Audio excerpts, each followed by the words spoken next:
우리 다 같이 묵상으로 기도하신 분 하나님께 영광 돌리겠습니다.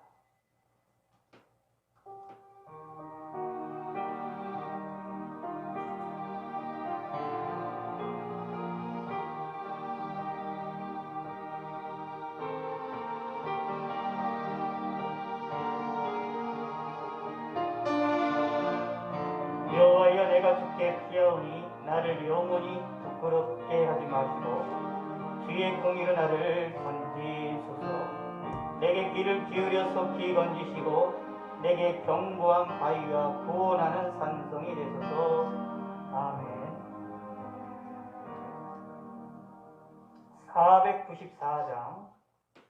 494장 통일찬송가 188장 494장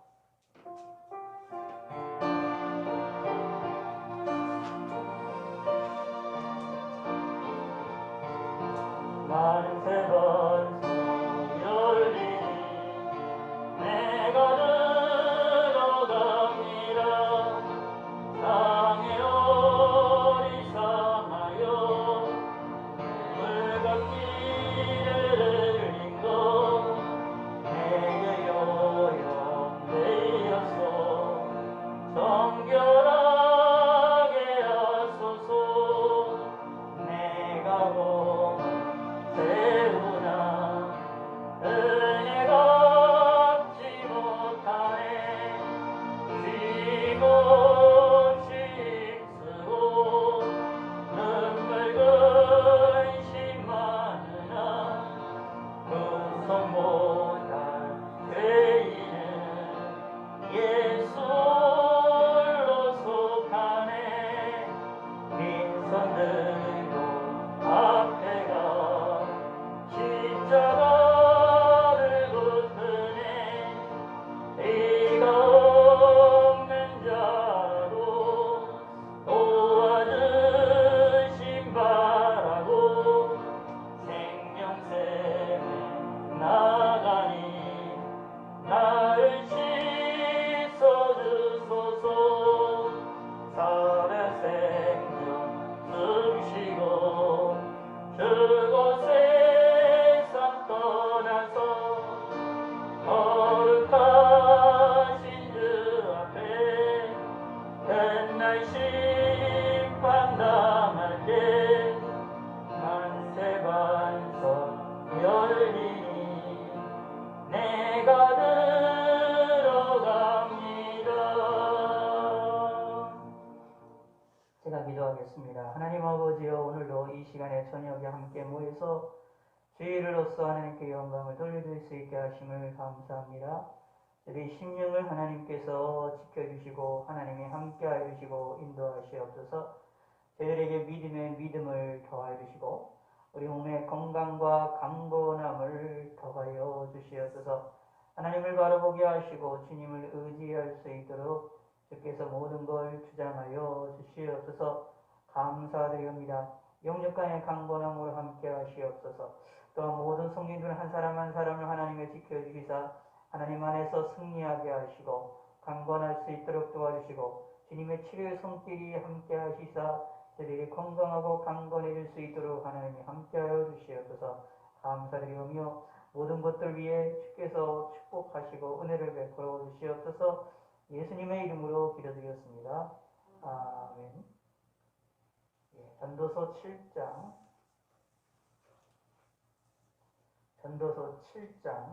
8절에서 14절.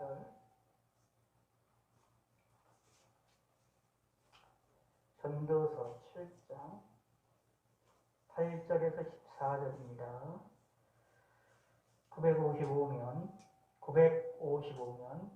전도서 7장 구약성경 시편 잠언 전도서 7장 8절입니다. 시작. 이의 끝이 시작보다 낫고 참는 마음이 교만한 마음보다 나으니 급한 마음으로 노를 바라지 말라. 너는 우매한 자들의 품에 머무름이니라. 옛날의 오늘보다 나음이 어찌 미냐 하지 말라. 이렇게 묻는 것은 지혜가 아니라 지혜는 우상같이 아름답고 햇빛을 보는 자에게 유익이 되도다. 지혜의 그늘 아래에 있음은 돈의 그늘 아래에 있음과 같으나 지혜에 관한 지식이 더 유익함은 지혜가 그 지혜 있는 자를 살리기 때문입니다. 하나님께서 행하시는 일을 보라. 하나님께서 굳게 하신 것을 누가 능히 굳게 하겠느냐. 형통한 날에는 기뻐하고 공고한 날에는 되돌아보아라. 이 두 가지를 하나님이 병행하게 하사 사람이 그의 장래 일을 능히 헤아려 알지 못하게 하셨느니라. 아멘. 찬송가 608장.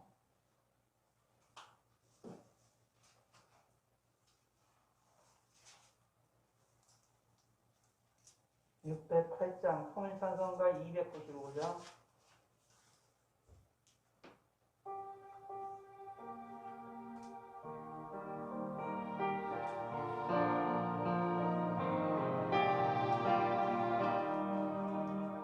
우리의 생명을 질 때 여전히 찬송 못하나 성부의 집에 갈 때에 내 기쁨 알려 608장입니다. 내 주 예수 외울 때에 그네 찬송하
전도서 7장 8절에서부터 14절에 있는 말씀을 가지고 우리가 하나님에 대해서 다시 한번 생각해보는 시간을 갖도록 하겠습니다.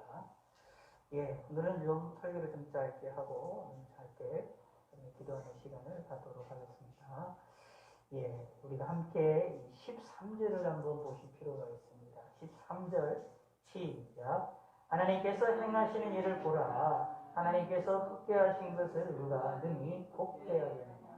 아멘. 하나님께서 굳게 하신 것을 누가 능히 곱게 하겠느냐. 굳게 한 것을 곱게 할 수 없다. 하나님이 행하신 일에 대하여 그 일을 우리가 변경시킬 수 없다 라고 말하고 있는 내용입니다. 곧 이것은 하나님이 행하시는 일과 우리 인간이 행하는 일에 근본적인 차이가 있음을 우리에게 알려주고 있는 내용입니다. 우리는 신앙생활 하시면서 또 우리가 삶을 살아나가시면서 하나님의 일을 행하는 하나님이 행하시는 일들을 우리는 항상 생각을 해볼 필요가 있습니다. 보라 생각을 해야 됩니다. 살펴보아야 됩니다. 그러면서 깨달아야 되는 것이 있는데 하나님이 행하신 일은 하나님이 굳게 하신 것이 있으면 그것을 능히 굳게 할 자가 없으므로 누구도 고칠 자가 없으므로 우리는 누구의 하나님의 은혜와 하나님의 행하시는 일을 바라보고 하나님의 행하시는 일을 우리가 추구를 해야 된다는 것을 살펴볼 수 있습니다. 다시 말씀드리면 우리 인간은 할 수 없기 때문에 하나님이 원하시는 대로 움직이시는 것이 하나님 뜻대로 이 세상이 움직여 나가고 있기 때문에 우리는 하나님의 뜻대로 움직여야 된다는 이야기입니다. 이런 것을 이제 우리가 좀 신학적인 용어로 이제 사용을 하자면 이런 용어로 사용합니다. 계시의존적 사고 또는 계시의존적 행동이라고 얘기를 합니다. 계시는 무엇이냐? 하나님이 말씀하신 것. 그 하나님 말씀하신 것이 무엇이냐? 이 성경이지요. 성경에 대하여 의존하여서 하나님이 원하시는 것에 우리가 초점을 맞추고 하나님이 원하시는 것에 우리가 거기에 생각을 하며 하나님이 행하시는 일들에 대하여 관심을 가져야겠다는 것입니다. 그것이 우리가 행해야 됩니다. 왜냐하면 하나님이 행하시는 일은 어떤 누구도 하나님이 행하시는 일은 꺾거나 변경시키거나 그것을 하나님의 일을 좌절을 시킬 수가 없다라는 겁니다. 하나님이 원하시고자 한다면 그 일은 이루어질 것이다 라는 것이 성경에서 분명히 이야기를 하고 있습니다. 그러므로 우리가 믿고 바라보고 의지해야 될 것은 하나님인 것입니다. 그러므로 하나님이 움직이게끔 하나님이 행하시는 일을 우리가 기억을 해야 되고 하나님이 움직이시게끔 우리가 하나님께 나아가는 것이 필요하다는 얘기입니다. 그래서 이제 하나님이 움직이시는 것, 하나님이 행하시는 일들을 하기 위하여 우리에게 이제 주어졌던 중요한 도구가 있는데 그게 무엇이냐면 기도라는 도구입니다. 기도라는 도구를 통하여서 하나님이 행하시는 일들을 뜻을 이루어 나가시는 것을 살펴볼 수 있습니다.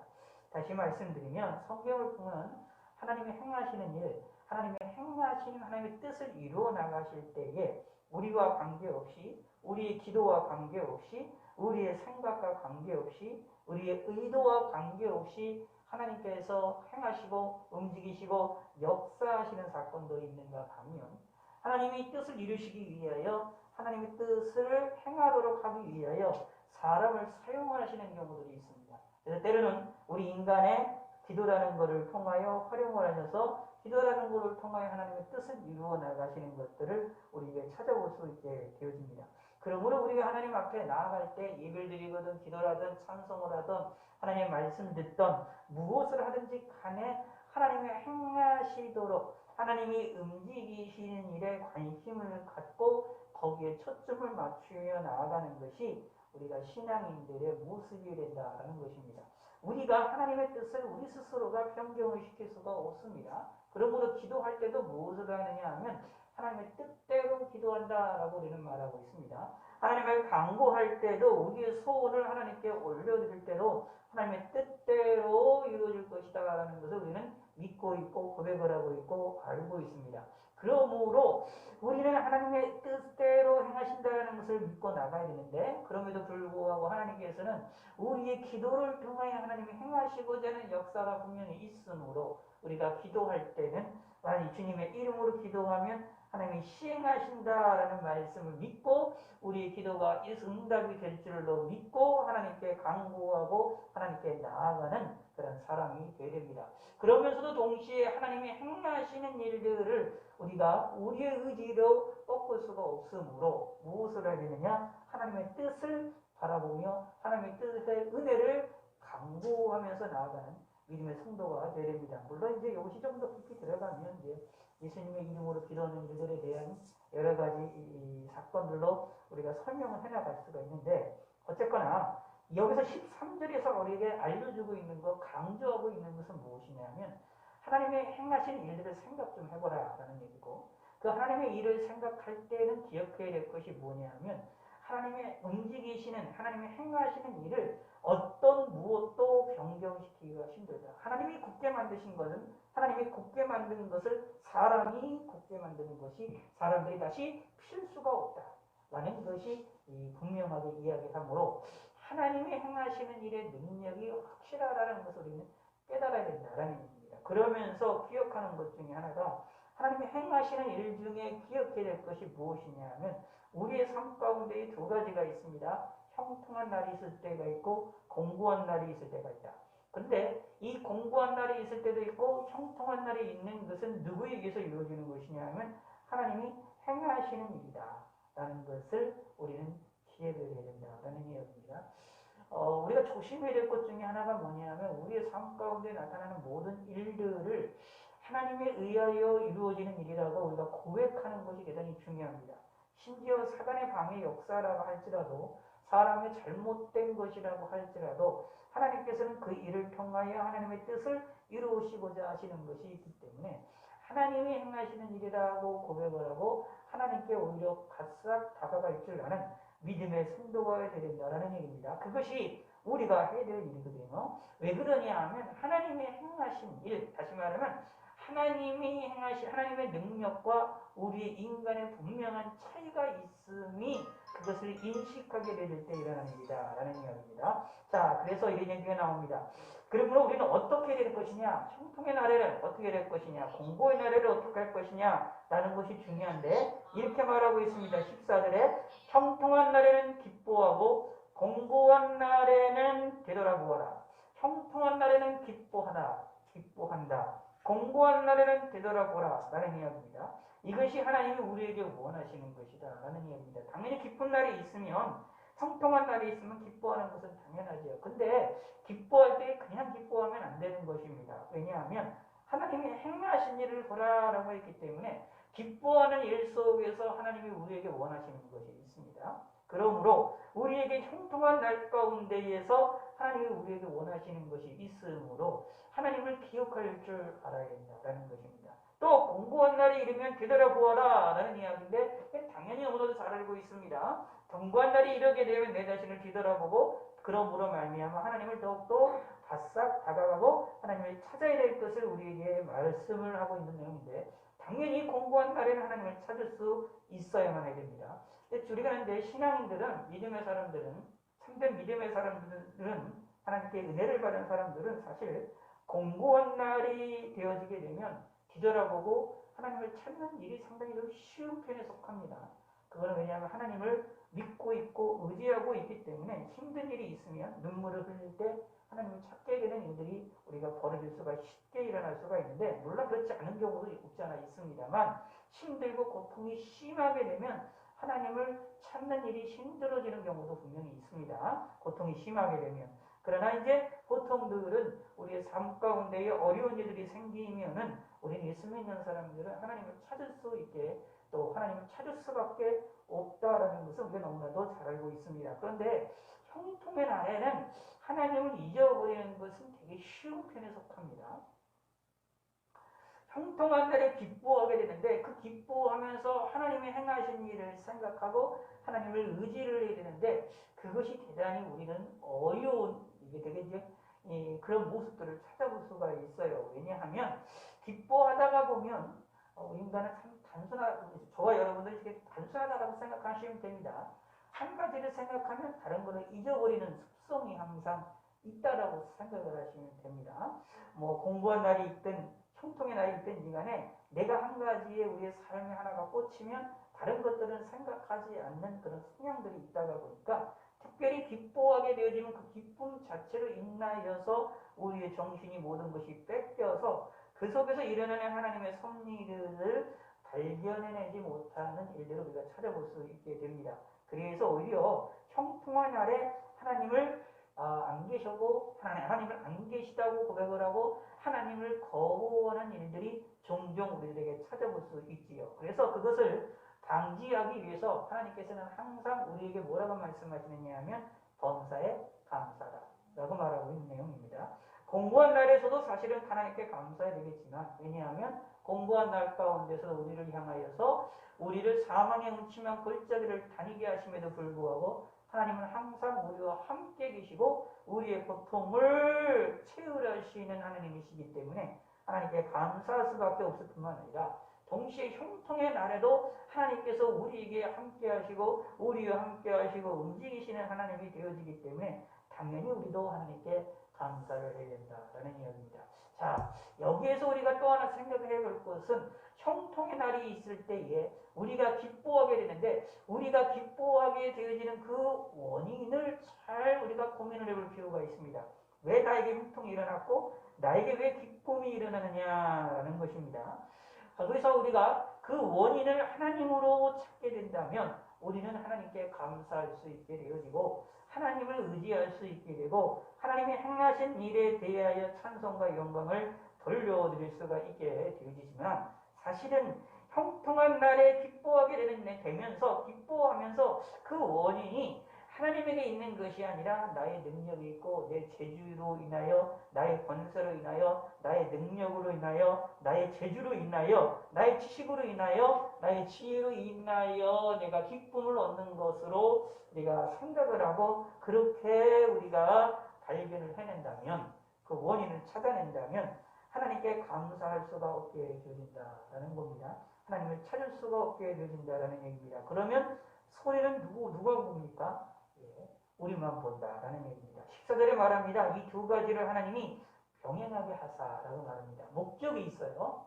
목적이 있습니다. 왜 이 두 가지를 병하게 하실까요? 형통의 날과 공고한 날을 하나님께서 우리의 인생에 두신 이유가 무엇일까요? 이유인즉슨 간단해요. 사람이 장래일을 능히 헤아려 알지 못하게 하시기 위함이다. 우리의 앞날을 알지 못하게 하시기 위함이다 라는 얘기입니다. 자, 우리의 장래를 알 수 없으면 무엇이 필요합니까? 믿음이 필요하죠. 의지가 필요합니다. 하나님을 바라보는 게 필요합니다.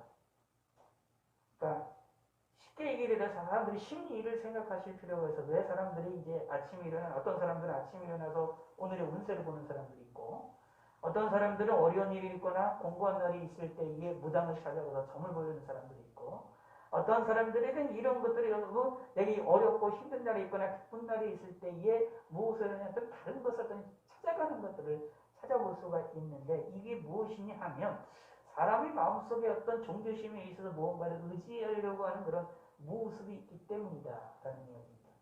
그러므로 우리에게 이런 어려움이 있고 이러한 기쁜 일이 있고 두 가지가 왔다 갔다 하게 하시면서 우리 앞날을 모르도록 하게 하시는 것을 통하여서 하나님께서는 하나님, 참된 하나님을 찾도록 하게 하시는 하나님의 섭리라는 이야기입니다. 근데 그렇지를 않고 거기에 종을 치거나 무당을 찾아가거나 귀신들의 역사에 동참을 하거나 아니면 자신들의 지혜를 가지고 뭔가를 장래일을 헤아려보려고 노력을 한다면 그거는 하나님이 원하시는 뜻이 아니다라는 겁니다. 하나님이 왜 우리 앞에 형통한 날도 주시기도 하시고 공고한 날을 주시기도 하시느냐? 이유인즉슨 우리 앞날을 모르도록 하게 하는 겁니다. 모르면 무엇을 하게 되느냐 하면 하나님을 찾을 수밖에 없습니다. 하나님을 의지할 수밖에 없습니다. 그러고 하나님이 우리에게 원하시는 것은 결국은 뭐냐 하면 하나님을 의지하는 겁니다. 이스라엘 백성들에게 하나님께서 원하셨던 것, 출애굽을 하던 이스라엘 백성들의 하나님이 원하셨던 거 간단한 거죠. 사실 하나님을 의지하는 겁니다. 하나님을 의지하고 하나님의 말씀에 순종하는 것이죠. 낮에는 그 구름기둥으로, 밤에는 불기둥으로 이스라엘 백성들이 인도했던 이유가 무엇이었습니까? 간단한 겁니다. 하나님을 따르고 하나님을 믿고 의지하도록 하게 하기 위한 하나님의 섭리였다라는 겁니다. 그것을 우리가 믿으셔야 됩니다. 그러므로 저와 여러분들도 이러한 삶 가운데에 우리가 항상 우리 안에 우리의 삶에 이러한 삶이 항상 놓여져 있다는 것을 기억하셔서 항상 내 앞날을 알 수 없음을 빨리 깨달으셔야 된다라는 얘기입니다. 그리하여서 무엇을 해내냐? 하나님 앞에 나아가야 된다는 얘기입니다. 결국은 아까 말씀드린 대로 이런 얘기가 되는 거예요. 형통의 날에도 기뻐하면서 누구를 생각해야 되느냐? 하나님을 생각해야 되는 것이고, 공고한 날에도 뒤돌아보면서 누구를 생각해야 되느냐? 하나님을 생각해야 된다. 다시 말하면 하나님의 행하신 일을 살펴보아야 된다라는 얘기입니다. 하나님의 행하시는 일들에 대하여 이것을 묵상해야 된다라는 얘기입니다. 이것이 하나님의 섭리라는 말로 묘사가 되어지는데 하나님의 섭리를 우리가 묵상하고 생각하고 고민을 해야 된다라는 얘기입니다. 왜 고민을 할까요? 고민하고 끝나는 게 아닙니다. 고민하는 걸로 끝나버리면 안 되고 고민하는 걸 통하여 답이 나와야 되는데 그 답이 누구냐면 하나님이 답이 나와야 됩니다. 내가 형통의 날에 기뻐하면서 하나님이 행하신 일에 대해서 생각할 때도 하나님이라는 답이 나와야 되고 공고한 날에 내가 내 자신을 뒤돌아보면서 눈물을 뿌리며 고통 가운데 있으면서도 하나님이 행하시는 이 일을 살펴보게 될 때에도 결론이 누가 나와야 되냐면 하나님이 나와야 된다는 얘기입니다. 이게 우리 신앙인들의 모습입니다. 그것을 위하여 하나님께서는 우리 앞에 두 가지를 항상 놓게 되는 것입니다. 기쁜 날도 놓기도 하시고 공고한 날도 놓게 하셔서 우리 앞날을 모르도록 하게 하시므로 모르면 무엇을 하게 되느냐? 우리는 그것을 알기 위하여 그 속에서 항상 불안이 있기 때문에 내 나를 평안한 길로 가기를 원하기 때문에 의지할 자를 찾을 수밖에 없다. 근데 우리가 의지할 자는 만군의 하나님 여호와라는 사실을 우리는 믿고 받아들이셔야 된다라는 것입니다. 그래서 우리는 하나님의 행하신 일을 볼 줄 아는 믿음의 사람들이 되어야 되겠죠. 그리고 하나님이 우리를 향하여 행하시는 일들 가운데에 하나님의 섭리들이 많이 나오는데 특히 이제 잠언이나 전도서들은 이런 내용들이 많이 우리에게 알려주고 있습니다. 자, 우리가 8절을 한번 읽어봅시다. 일의 끝이 시작보다 낫고 참는 마음이 교만함보다 나으니 라고 말합니다. 일의 끝이 시작보다 낫다라고 말을 하고 있는데 시작이 반이라라고 해서 우리는 시작을 많이 중요시 여기고 있지만 성경에서는 시작보다는 일이 끝이 더 중요함을 이야기를 하고 있습니다. 그 말은 무슨 뜻이냐 하면 시작을 하게 되어지면은 맨 마지막까지 끝까지 가기가 힘들다라는 겁니다. 그것을 우리도 이 세상에서 사람들이 우리나라 사람들도 그것을 알고 있어서 그것이 속담으로 만들어지고 있잖아요. 작심 삼일이라는 말이 나올 정도로 인간이 처음으로 시작했던 것이 시작한 것을 끝까지 밀고 나가는 것이 힘들다라는 사실을 너무나도 잘 알고 있고 그것을 경험하고 있는 삶을 살고 있습니다. 그렇기 때문에 하나님께서도 이것을 너무나 잘 알고 계시기 때문에 시작한 것을 끝까지 마무리 짓는 일, 그러므로 끝에 일이 더 나은 것이라고 말하고 있습니다. 그러기 위해서는 무엇이냐? 참는 마음이 필요하다는 얘기입니다. 이것은 교만한 마음보다 훨씬 좋은 것이라고 말하고 있는 내용입니다. 왜냐하면 참는 마음은 무엇과 연결되느냐 하면 끝의 일과 연결이 되기 때문에 이게 끝과 연결이 되어지기 때문에 그렇다는 이야기입니다.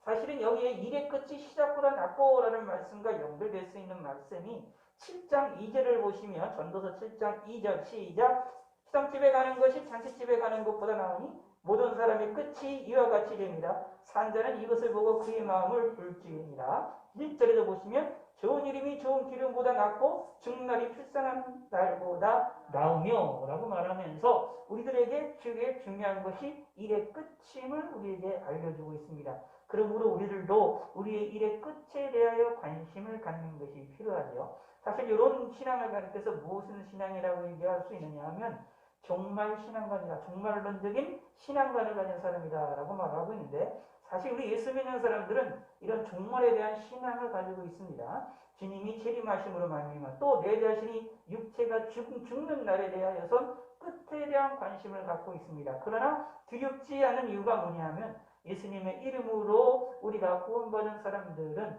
우리의 마지막이 내 육체가 죽어도 나 영원히 천국에 갈 것이고 주님의 재림의 날에 우리가 다시 부활의 영육이 함께 영원한 천국에 들어가게 될 것이라고 하는 소망을 갖게 되어 있기 때문이다라는 얘기입니다. 급한 마음으로 너를 바라지 말라. 너는 우매한 자들의 품에 머무느니라. 이것은 참는 마음이 교만한 마음보다 낫다라는 말을 조금 더 강하게 설명해주고 있는 것입니다. 급한 마음을 갖는 것은 참는 마음과 그것이 대비되는 반대의 마음이지요. 근데 이 급한 마음들은 노를 바라기가 쉽다는 얘기입니다. 그러나 우매한 자들의 품에 이것은 머문다라는 얘기는 우매함으로 빠지게 된다. 나중에 쉽게 얘기를 해서 무엇이 되느냐? 급한 마음으로 노를 바라면 사실은 어떤 사람이 되느냐? 바보와 같은 사람이 된다. 멍청한 사람이 된다라는 내용입니다. 우매한 자가 된다라는 얘기입니다. 그러므로 이런 우매한 자가 되지 않기 위하여서는 참는 마음을 갖는 것이 필요하겠죠. 근데 우리 신앙인들, 우리 삶이, 우리의 감정이 참는 것이 쉬울까요? 그렇게 쉽지가 않습니다. 그러므로 우리는 이 참는 일들에 대한 것이 어떤 습관이 되어지는 것도 필요하고, 단순하게 습관만 되는 것이 필요한 것이 아니라 무엇이 있느냐 하면 참는 게 무엇이, 어떤 것이 참는 것이 중요한지를 다르게 표현하겠습니다. 자, 13절 다시 한번 읽을게요. 시작. 하나님께서 행하시는 일을 보라. 다시요. 시작. 하나님께서 행하시는 일을 보라. 요게 중요합니다. 하나님의 행하시는 섭리를 이해를 하면 참을 수 있는 힘을 얻게 됩니다. 참는 마음에 대한 습관도 필요하고요. 밑도 끝도 없이 참는 것도 때로는 필요할 때가 있습니다만, 때로는 어떤 때 무엇도 필요하느냐 하면 알고 참는 것이 더 필요합니다.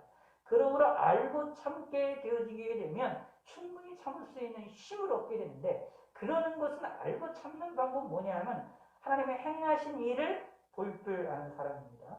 하나님의 섭리를 깨닫는 사람이고 하나님의 섭리를 아는 사람이 되야 된다라는 얘기입니다. 그러기 위해서 어떤 사람, 그러기 위해서 뭐가 필요할까요? 지혜자가 되어야 되는 겁니다. 하나님이 우리에게 행하신 일들에 대한 것들을 지혜롭게 판단할 수 있는 자들이 되야 된다라는 이야기입니다. 그래서 말합니다. 11절에 지혜는 유상같이 아름답고 햇빛을 보는 자에게 유익이 되더라. 다시 시작. 지혜는 유상같이 아름답고 햇빛을 보는 자에게 유익이 되더라. 아멘. 그러므로 이런 지혜를 얻는 것이 필요합니다. 특별히 어떤 지혜를 얻어야 되느냐? 하나님의 행하신 일을 볼 줄 아는 지혜, 하나님의 섭리를 이해할 수 있고 그것을 받아들일 수 있는 지혜가 필요하다라는 얘기입니다. 사실은 그 지혜는 어디로부터 얻을까요? 성경을 통해서부터 우리는 얻을 수 있습니다. 성경을 통해서 얻고 하나님의 말씀을 통해서 얻고, 그것을 통하여서 무엇을 해야 되느냐? 기도하면서 그 성경의 우리의 말씀을 우리의 삶 가운데에 지키며 살아나가는 것이 필요할 때에, 그때에 하나님의 지혜를, 하나님의 섭리를 이해할 수 있는 능력이 우리에게 생기게 된다라는 얘기입니다. 그럴 때에 무엇이 필요하느냐? 그렇게 되면 무슨 일이 벌어지느냐? 참는 마음을 가질 수 있게 된다라는 이야기입니다.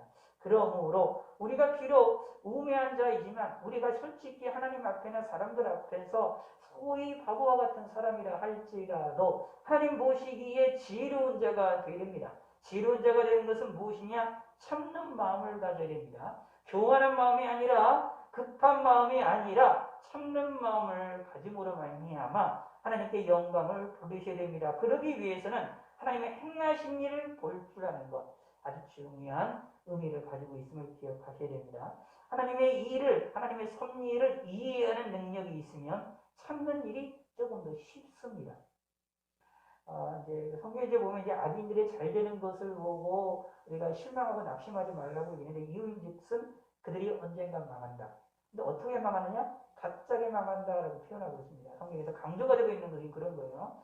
악인들이 승승장구하는 모습을 보고 우리가 실망하고 낙심하지 말아야 될 이유가 뭐냐 하면, 승승장구하지만 그들의 멸망이 갑자기 멸망한다라고 말하고 있습니다. 그리고 그 갑자기 멸망할 때는 그것이 누구도 막지 못한다. 천천히 망하면, 천천히 망하게 되면 그 막는 원인을 찾아가지고 이렇게 막을 수가 있습니다. 변경시킬 수가 있어요. 근데 갑자기 망하면 방법이 없습니다. 도리가 없는 겁니다.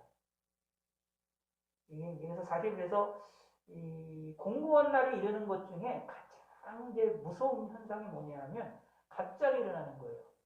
어려운 일들이 갑자기 일어나게 되면 그것을 우리는 감당할 수가 없게 되는 것을 찾아볼 수 있습니다. 쉽게 무너지거든요. 그래서 우리가 하나님께 기도하는 것도 좀 필요하겠죠. 공무원 날이 갑자기 우리 가운데 임하지 않기를 기도하는 것도 지혜로운 방법 가운데 하나겠죠. 그런데 특별히 악인들에게 있어서는 이것이 확연하게 일어나는데, 그들에게는 하나님이 더욱더 없기 때문에, 그들에게는 하나님을 의지하는 것이 없기 때문에 갑자기 무너져도, 갑자기 쓰러져도 다시 일어날 길이 없음을 성경에서는 분명히 이야기를 하고 있습니다. 그런 섭리들을 알고 있다면 악인들의 승승장구하는 모습을 보고 우리가 낙심하고 나태해지지 않을 수 있게 될 수 있다라는 것입니다. 그러므로 우리는 하나님의 행하신 일을 볼 줄 알 수 있는 눈, 이게 대단히 중요합니다. 지혜는 유산같이 아름답고 햇빛 보는 자에게 유익이 되도다. 지혜의 그늘 아래 있음은 돈의 그늘 아래 있음과 같으나 사실은 영향력이 같다라는 얘기입니다. 지혜의 영향력과 돈의 영향력이 사실은 우리의 인생을 변화시키는 일에 영향력이 같다. 그 형상이 나타나는 틀의 모습이 같다라는 얘기입니다. 무슨 말이냐면 지혜는 눈에 보이지 않잖아요. 눈에 보이지 아니하는 비물질적인 것인데, 그런데 비물질적인 것이 우리의 인생을 움직이고, 돈도 마찬가지입니다. 돈은 물질적인 것인데 그 돈도 우리의 인생을 움직입니다. 근데 우리가 쉽게 경험을 하고 우리가 쉽게 느끼는 것은 돈의 위력입니다. 돈 아래 우리가 삶을 살아나가면 돈에 의하여 우리가 살고, 또는 우리가 때로는 돈에 의해서 웃기도 하고 울기도 하는 일들이 우리의 삶 가운데 쉽게 접할 수 있기 때문에 돈의 위력은 우리가 너무도 잘 알고 있습니다. 그런데 그런 것처럼 보이지 않는 지혜도 동일한 그런 위력을 가지고 있어서 우리의 인생을 움직인다라는 이야기입니다. 돈이 움직이는 것처럼, 돈이 우리 인생에 우리에게 희노애락을 주는 것처럼 지혜도 우리에게 희노애락을 준다라는 얘기입니다. 그런데 하나님께서는 여기에서 한 걸음 더 나아가서 이렇게 말합니다. 지혜에 관한 지식이 더 유익하므니라고 말해서 이 돈으로부터 주는, 물질로부터 오는 이러한 유익보다도 우리에게 더 큰 유익을 주고 있음을 성경에서 분명히 선언을 하고 있다라는 이야기입니다. 지혜의 역사와 돈의 역사는 동일합니다. 우리 인간의 인생의 삶을 변화시킬 수 있는 능력이 있습니다. 그러나 하나님께서는 돈이 움직이는 그 영향력보다 지혜의 그 영향력이 더 유익하고 우리를 더 큰 복을 준다. 그 여기서 유익하다라는 말을 생각할 때 이렇게 생각하시면 됩니다. 더 크고 더 높고 더 깊고 더 오래 간다. 이렇게 생각하셔야 됩니다. 돈의 영향력은, 그 돈에서 주는 그 영향력은, 그것은 짧고 높지도 않고 깊지도 않지만, 그리고 많은 시간도 걸리지 않지만 금방 없어지지만, 그러나 지혜로부터 오게 되는 유익은 더 높고 더 깊고 더 깊고 높으면서 더 오랜 시간 동안 우리에게 영향을 준다. 그러므로 지혜가 그 지식이 있는 자를 살리기 때문이라. 우리를 살린다라고 말하고 있습니다. 그러므로 우리를 살리는 지혜에 대하여 우리가 생각해야 되는데, 그 지혜가 어디로부터 나오느냐 하면 하나님이 행하신 일을 살펴보는 것으로부터 나옵니다. 이게 아주 우리가 꼭 마음에 새기셔야 될 것입니다. 지혜는 어디로부터 나오느냐 하면 하나님이 행하신 일을 살펴보는 것으로부터 나옵니다. 자, 그럼 이렇게 생각해 보실 필요가 있어요. 하나님이 굳게 하신 것을 누가 능히 굳게 하겠느냐라고 물어봤잖아요. 할 수 없다라는 얘기입니다. 그러면 하나님이 행하신 일을 누구든지, 그것을 하나님이 굳게 하신 것을 누구든지 굳게 할 수 없다라는 것을 안다면 우리는 누구의 마음에 들려고 노력을 할까요? 하나님의 마음에 들려고 노력을 하지. 다른 것을 위하여 노력을 하지 않습니다. 하나님이 행하신 일을 이게 분명히 알고 있기 때문에, 하나님이 행하시는 사건들을 알고 있기 때문에 누구에게 초점이 맞추느냐? 하나님의 마음에 들도록 우리에게 움직입니다. 우리가 움직이고 나아갑니다. 그러면 거기로부터, 하나님께로부터 큰 복을 받게 되어진다라는 얘기입니다. 하나님이 우리 앞에 형통한 날도 주시고 공고한 날도 주셔서 이 두 가지 날을 통하여 우리의 장래일을 알지 못하게 하신 하나님의 섭리가 있다는 것을 아는 사람들은 어떻게 합니까? 하나님을 더욱더 찾게 되어집니다. 장래를 알 수 없으니 장래에 대한 두려움이 있는 사람들은 우리의 장래를 누가 아시느냐? 하나님이 아심으로 하나님을 붙잡고 하나님을 의지하고 하나님을 바라보게 된다. 이런 지혜를 얻을 수 있게 되어진다는 얘기입니다. 그러므로 하나님이 행하시는 일을 볼 줄 아는 사람들은, 하나님이 행하시는 일을 깊이 있게 생각하는 사람들은 자연스럽게 무엇을 얻을 수 있습니까? 지혜를 얻을 수 있다. 그럼 이 지혜를 얻는 사람들은 무엇을 하게 되어집니까? 뭐 하게 됩니까? 이 참는 마음을 갖고 교만한 마음이나 급한 마음을 버릴 수 있게 되어진다는 것입니다. 그래서 어리석은 행동들을 하지 않게 돼요. 이 10절의 말씀이 있는데 이 말씀을 간단히 봅시다. 시작. 옛날이 오늘보다 나은 것이 어찌미냐 하지 말라. 이렇게 묻는 것이 지혜가 아닙니다. 이 말은 이게 무슨 뜻이냐 하면 옛날이 오늘보다 나은 것, 나았다. 지금보다 옛날이 더 살기 좋았다. 라는 말을 한다라는 얘기입니다. 근데 그런 말을 하는 것을 하지 말라라고 말합니다. 이런 말을 하는 것은 지혜가 아니라고 말하고 있습니다. 성경에서는. 근데 우리의 인생은 우리가 공고한 날이 임했을 때에 무슨 말들을 많이 하면 지금보다 과거가 내가 더 살기 좋았다라는 말을 할 때가 많이 있다. 그리고 과거를 그리워하는 때가 많이 있습니다. 사실 우리 신앙에서도 그래요. 신앙생활을 오래 하신 분들은 신앙생활하는 것이 현재보다도 과거를 더 그리워하고 과거의 신앙생활하는 것을 더 이렇게 좋아하는 그런 것들을 살펴볼 수 있습니다. 그런데 하나님께서는 그렇게 말하고 그렇게 생각하는 일들에 대하여 지혜가 아니라고 단언적으로 이야기를 하고 있습니다. 왜 그럽니까? 이유가 무엇입니까? 과거는 과거이고 현재는 현재이기 때문에 그렇습니다. 오늘을 살아나가면서 과거에 매어 달려 있으면 이런 얘기입니다. 하나님께서 우리를 향하여서 원하시는 것이 있는데 그 원하시는 것을 우리가 거기에 합당하게 움직여야 되는데 그러지를 않고 과거를 갖다가 자꾸 꾸르고 들어온다면 하나님이 원하시는 것에 대하여 행할 수 없게 됩니다. 다른 말로 표현하겠습니다. 하나님이 우리에게 원하는 것은 현재, 오늘이 중요합니다. 오늘이 중요해야 미래도 중요하게 됩니다. 과거도 중요하게 되는 거예요. 사실은. 현재가 없는 것으로 현재 하나님 바라보는 것에 대한 현재의 상황을 무시하고 과거만을 자꾸 그리워한다. 이것은 하나님의 뜻이 아니라는 얘기입니다. 과거를 그리워하는 사람들은 무엇이 있느냐 하면 현재를 무시한다라는 얘기입니다. 그러므로 이건 지혜로운 삶이 아니라는 얘기입니다. 다시 말씀드리게요. 자,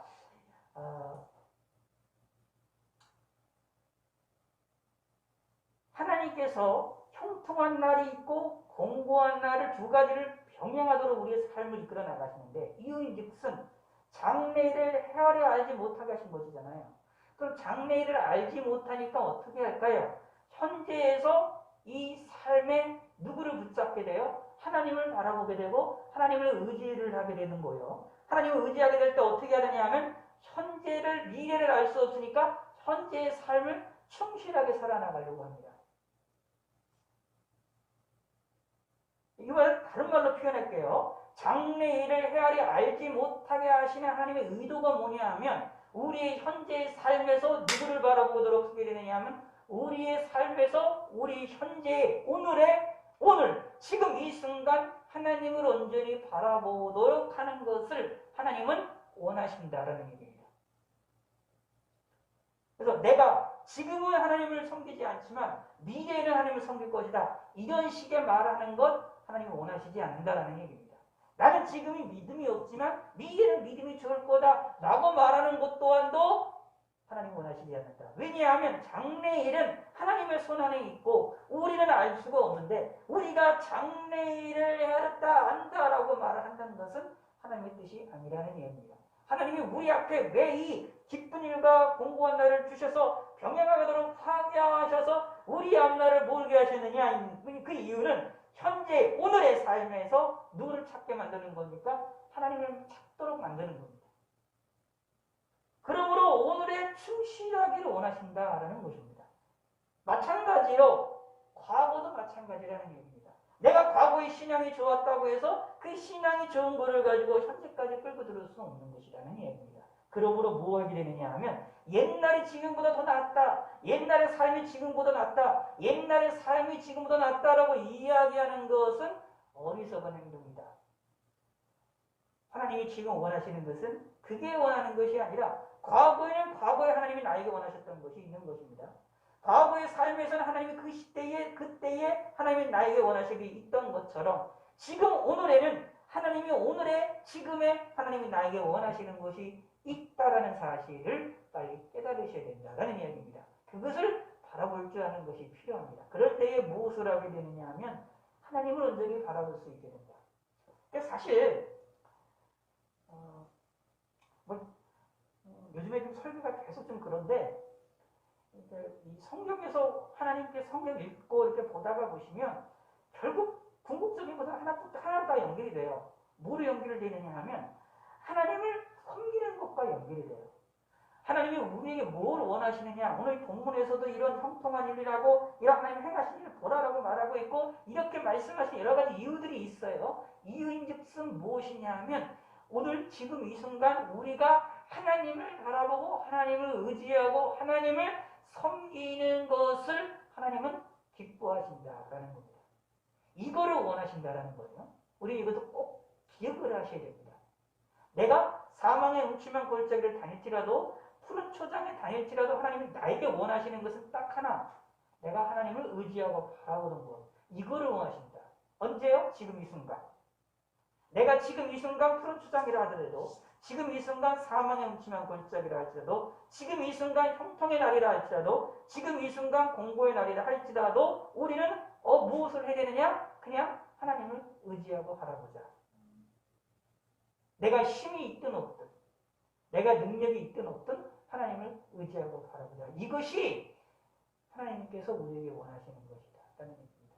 예수를 믿고 제 용서를 받은 사람들이 행해야 될 일, 거창하게 생각하실 필요 없습니다. 우리가 하나님을 기쁘시게 된 일들을 어떻게 하면 주님을 기쁘시게 드릴까요? 거창하게 얘기할 필요가 없습니다. 사실은 간단하게 생각하시면 됩니다. 지금 이 순간에 하나님을 믿으면 되는 겁니다. 그래서 히브리서에 나와 있는 하나님을 기쁘시게 하는 자는 두 가지 믿음을 가진 자라고 말하고 있죠. 하나님이 살아계신 것과 하나님이 행하신 일을 믿는 자들, 그게 믿음이라고 말하고 있죠. 여기 나와 있는 것처럼 하나님이 행하시는 일을 보라. 이게 무엇일까요? 믿음을 가지라라는 이야기입니다. 언제? 지금 이 순간. 이것이 하나님이 우리에게 원하신다는 것을 꼭 믿고 우리가 삶을 살아나가는 믿음의 성도가 되시기를 바라겠습니다. 550장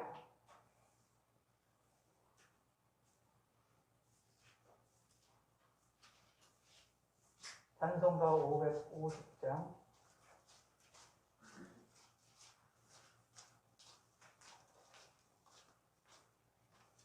통찬송가 248장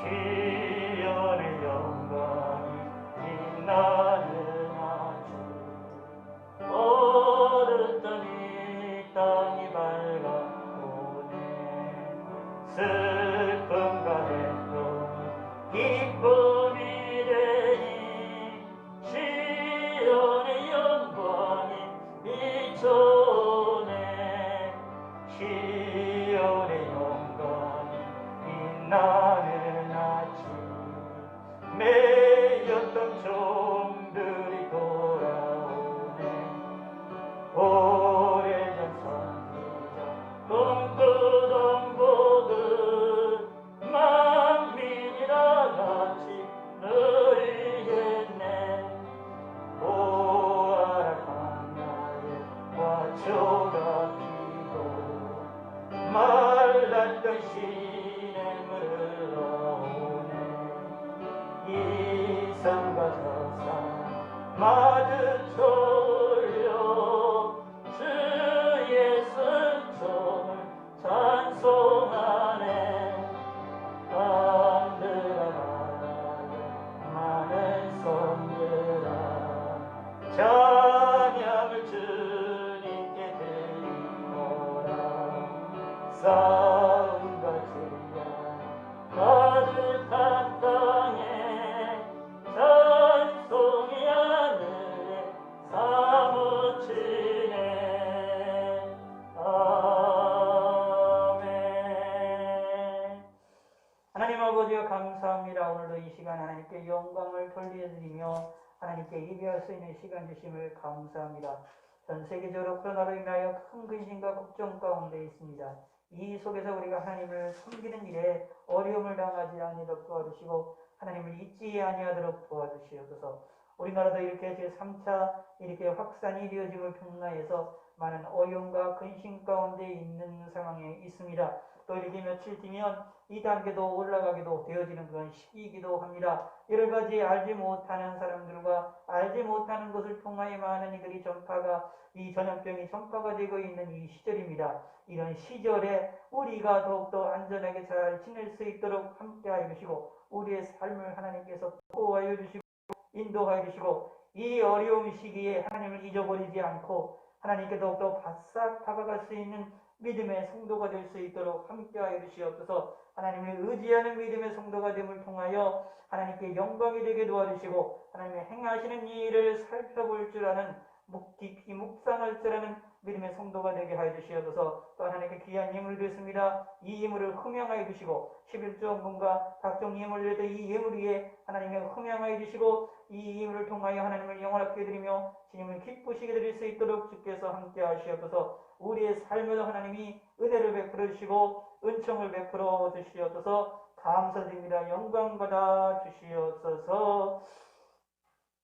이제는 우리 주 예수 그리스도의 은혜와 성부 하나님의 극진하신 사랑과 성령 하나님의 역사와 교통하심과 능력이 이제 있는 모든 성도와 또한 우리 온라인으로 함께하는 성도와 온 세계 만방 곳곳에 있는 주님의 몸된 교회 위에 영원토록 함께 있을지어다.